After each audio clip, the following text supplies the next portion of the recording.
I crossed the line out of curiosity, and 15 inches sealed my fate. It started innocently, or at least that's what I told myself, just a flicker of curiosity that turned into a wildfire I could no longer control. I never imagined one night, one decision, one overwhelming urge could unravel everything I thought I was, everything I thought I had. The quiet hours were the most dangerous, when desire whispered through the cracks of loyalty and commitment, when my body ached for something unspoken and my mind played games with images I should have never entertained.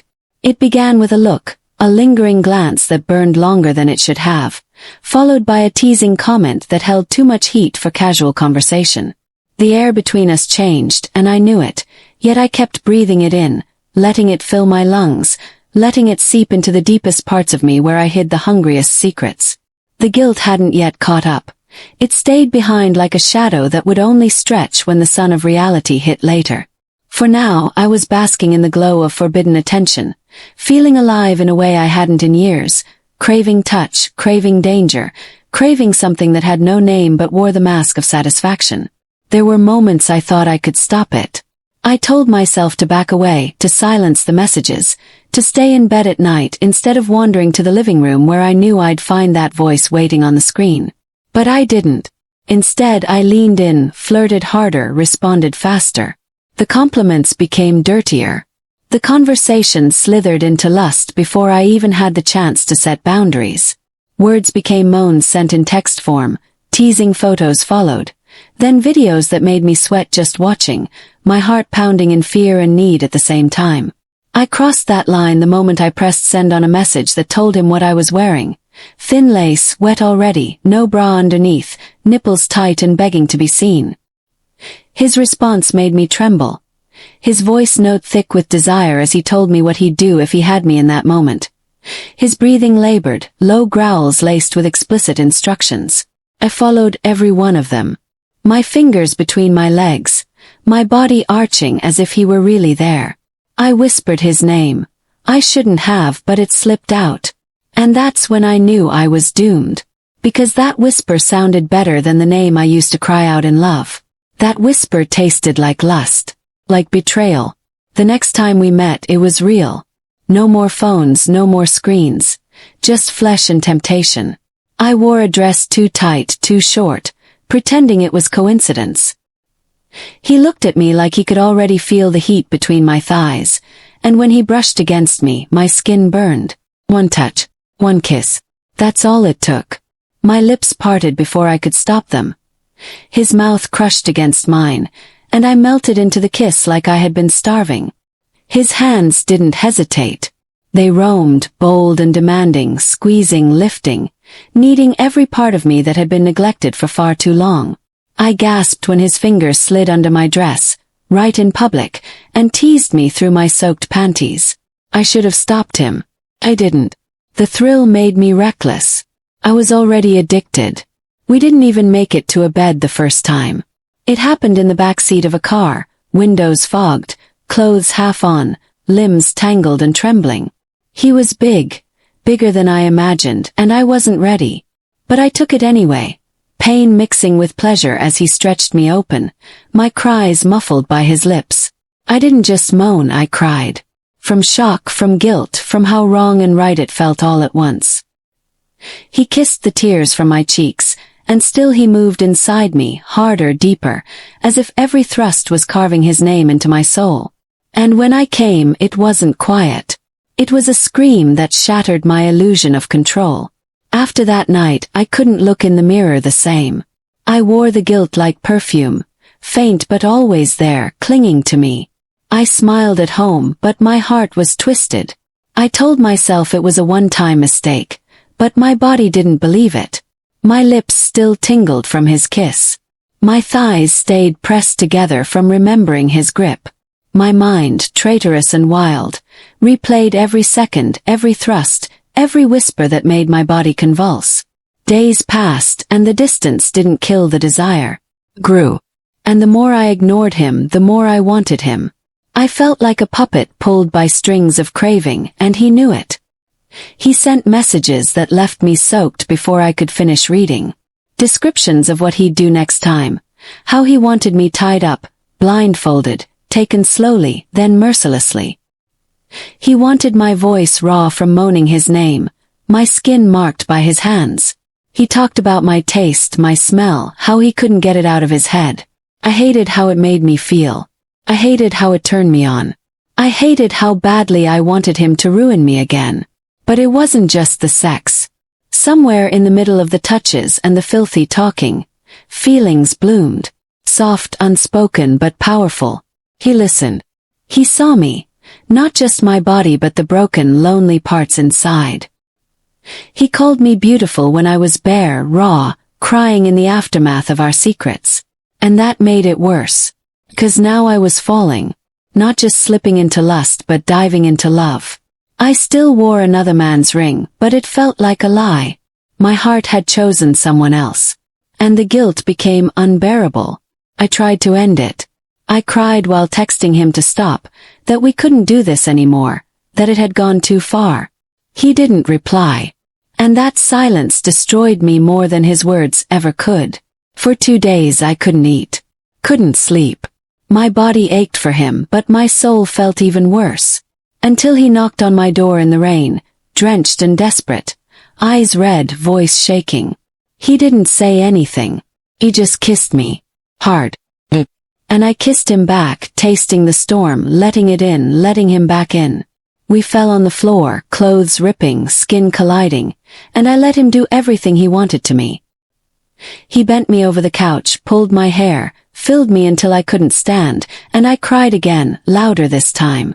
Not from pain, but from the terrifying truth that I didn't want to stop. That I was his now. The addiction deepened like a poison sweetened by passion, and I stopped trying to cure it. Every moment away from him felt like suffocation. Every moment with him was intoxication. We didn't just make love anymore. We broke each other open again and again, using our bodies as weapons and shields. It was never gentle, not after the third time. Became rough, raw, desperate.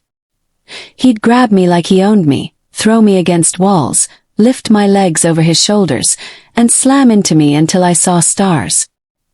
His hands would roam with fire, clutching my throat while whispering the dirtiest things in my ear, and I'd beg for more, for harder, for anything that would make me forget I wasn't free to love him. My moans were no longer soft. They were primal, and he loved hearing me cry while coming undone. His name tearing out of my throat as he buried himself deeper each time, pushing my limits, stretching me, ruining me for anyone else. But the guilt didn't die. It curled up in the corners of my heart and waited, whispering reminders of what I was doing, who I was betraying. I'd go home and shower until my skin turned red, trying to wash away his scent from my thighs, his taste from my lips. But he was inside me, mind, body, and soul, and no amount of scrubbing could clean the ache he left behind. I started pulling away at home, emotionally distant, lying about where I was going, about why my body felt different, why my breath hitched at the wrong times, why I flinched when touched by hands that no longer felt like home. He noticed. The suspicion began creeping in, the tension growing like frost between us. But I still smiled, still cooked dinner, still made love with dead eyes and a heart elsewhere. Felt like slow murder. And still I couldn't stop. I'd find myself in his arms again and again. Sometimes it was tender.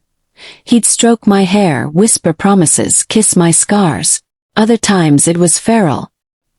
He'd bend me over a sink, rip my panties, and take me like I was his secret toy, whispering how no one could ever please me the way he did.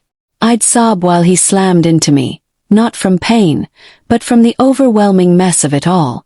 He made me feel everything. Every breath, every thrust, every filthy word. And I began needing that pain to feel alive. He'd hold my wrists above my head while licking the tears from my cheeks. His rhythm deep and punishing, then suddenly soft, like he couldn't decide whether to break me or worship me. And maybe I liked both. Then came the night I told him I was falling. I whispered it through heavy breathing as I sat on top of him, riding him slowly. His hands on my waist, my fingers in his mouth. He stilled. His eyes stared into mine, wide and unreadable. I waited for a smile, for a kiss, for a word. But all I got was silence. He pulled me down, kissed me deeply, and flipped me over without answering. His thrusts that night were different. Not angry. Not loving. Just final. Like goodbye. I felt it, even as I begged him to say something, even as he finished inside me and rolled away without a word. My heart shattered that night, worse than any heartbreak I'd ever known. Because I knew I had already burned every bridge behind me for someone who might never have planned to catch me in the first place. The next few days he disappeared. No messages. No calls. No voice notes. Felt like I was dying. I cried myself to sleep, trembling with withdrawal, craving the sound of his voice, the feel of his skin, the weight of his body pinning me down. Began spiraling. Paranoia took over. I thought maybe he was with someone else, maybe I was just one of many. Maybe this wasn't love. Maybe it was just sex. But then the unthinkable happened. Message. Not from him but from someone else. A name I never expected. Someone who knew. Someone who had seen. It was a photo. Of me. Bent over. Spose. Taken through a half-closed door, a hidden camera angle. My heart stopped. I stared at the screen, breath frozen, stomach twisting into a knot. And then came the words. How long has this been going on? I dropped the phone. Everything collapsed. The lies, the lust, the betrayal. It all came crashing down on top of me. There was no more pretending. I had been caught. And not just by anyone. By the one person who once believed I'd never break his heart. The confrontation was brutal. Tears. Screams. Denials that turned into confessions. I tried to explain, but how do you explain being shattered and stitched together by the wrong hands? How do you explain a love that started as a mistake and grew into an obsession? He didn't want to hear it. He packed his things. He left. And I collapsed to the floor, naked in every way, sobbing for what I had destroyed. Not just my home. Not just my marriage. But my self-respect. I was nothing now. Just a woman who'd chased heat and burned everything down for it. I reached out to him, the other one, but he never answered. Days turned into weeks and I stopped eating. I stopped living. My skin was pale, my eyes empty. I touched myself at night, trying to remember how it felt, but it only made me cry harder. Because even the pleasure hurt now. Even the memory of his fingers between my legs felt like betrayal. Then one night he showed up. Out of nowhere. My door. Drunk. Is wild. He kissed me before I could even speak, lifting me up, slamming me against the wall, and entering me without warning. I didn't resist. I let him take me. Rough. Fast. Brutal. I scratched his back. He bit my shoulder. We both cried while he was inside me, rocking against each other like we were drowning in our own guilt. Afterward we didn't speak. He just held me. And that's when I realized, this wasn't love. This was punishment. We were both broken people using each other as bandages and blades. And no amount of sex could make it right. But something still didn't make sense. Photo. How it was taken. Who sent it? Why now? My mind began piecing things together, and a cold chill ran down my spine. Something was wrong. Something bigger than infidelity. Something darker. I didn't know it then, but the real betrayal hadn't even started. The addiction deepened like a poison sweetened by passion, and I stopped trying to cure it. Every moment away from him felt like suffocation. Every moment with him was intoxication. We didn't just make love anymore. We broke each other open again and again, using our bodies as weapons and shields. It was never gentle, not after the third time. Became rough, raw, desperate. He'd grab me like he owned me, throw me against walls, lift my legs over his shoulders, and slam into me until I saw stars. His hands would roam with fire, clutching my throat while whispering the dirtiest things in my ear, and I'd beg for more, for harder, for anything that would make me forget I wasn't free to love him. My moans were no longer soft. They were primal, and he loved hearing me cry while coming undone. His name tearing out of my throat as he buried himself deeper each time, pushing my limits, stretching me, ruining me for anyone else. But the guilt didn't die. It curled up in the corners of my heart and waited, whispering reminders of what I was doing, who I was betraying. I'd go home and shower until my skin turned red, trying to wash away his scent from my thighs, his taste from my lips. But he was inside me, mind, body, and soul, and no amount of scrubbing could clean the ache he left behind. I started pulling away at home, emotionally distant, lying about where I was going, about why my body felt different, why my breath hitched at the wrong times, why I flinched when touched by hands that no longer felt like home. He noticed. The suspicion began creeping in, the tension growing like frost between us. But I